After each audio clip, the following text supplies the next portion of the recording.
মাতারবাড়ি বিধানসভা কেন্দ্রের বিজেপি বিধায়ক অভিষেক দেবরায় এবং ত্রিপুরা সুন্দরী সিদ্ধপীঠম ট্রাস্টের যৌথ উদ্যোগে কাশীধাম যাত্রা শুরু হচ্ছে এই বছর থেকে। মাতারবাড়ি বিধানসভা এলাকার 60 বছর ঊর্ধ্বে থাকা 44 জন নারী ও পুরুষ এ নিয়ে বৃহস্পতিবার বিকেল 4টায় মাতারবাড়ি ব্লকের কনফারেন্স হল ঘরে এক সাংবাদিক বৈঠক অনুষ্ঠিত হয়। সাংবাদিক বৈঠকে বিধায়ক অভিষেক দেবরায় জানান, এই যাত্রায় সম্পূর্ণ খরচ বিধায়কের বেতন থেকে দেওয়া হবে। আগামী 31 আগস্ট রবিবার আগরতলা রেল স্টেশন থেকে যাত্রা শুরু হবে। 2রা সেপ্টেম্বর কাশী গিয়ে পৌঁছবে রেল। পরবর্তী সময়ে বাবা বিশ্বনাথ, ভৈরবনাথ, সংকটমোচন ইত্যাদি দর্শনীয় স্থান পরিক্রমা করানো হবে।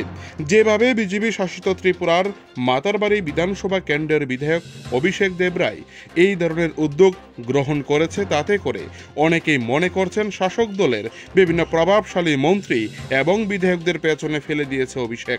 যেভাবে এ সিদ্ধান্ত নিয়েছে, এ রাজ্যের কোনো মন্ত্রী অথবা বিধায়ক এ সিদ্ধান্ত নিতে পারেনি।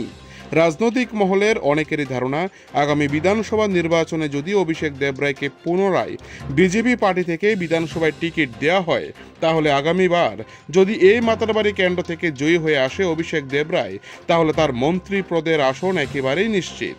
তার কারণ তার দূরদর্শিতা অনেকটা উচ্চ শিখরে পৌঁছে গিয়েছে বলে মনে করছে রাজনৈতিক মহলের একাংশ। শাসক দলের এই বিধায়ক যেভাবে মোবাইলের রিল থেকে অনেকটা দূরে রেখে নিজেকে এই ধরনের সেবায় নিয়োজিত করেছে, তাদের থেকে অন্যান্য রাজনৈতিক দল এবং নিজ দলের মধ্যেই এই ধরনের চিত্র কখনো কোথাও দেখতে পায়নি রাজ্যের মানুষ। সব মিলিয়ে অভিষেক আগামীর রাজনৈতিক রাস্তা খুবই মসৃণ করে ফেলেছে বলে মনে করছে রাজনৈতিক মহল।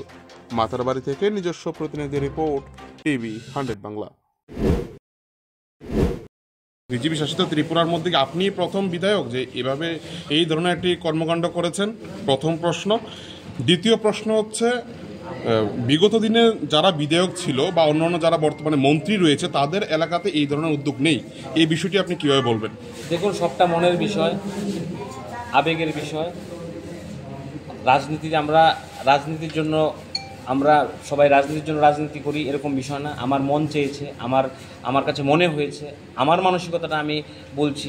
আমি মাতারবাড়ির প্রত্যেকটা মানুষকে, যারা আমার 60 বছরের ঊর্ধ্বে মা বাবা হিসেবে গণ্য করি, ছোটদের ভাই বোন হিসেবে দেখতে চাই।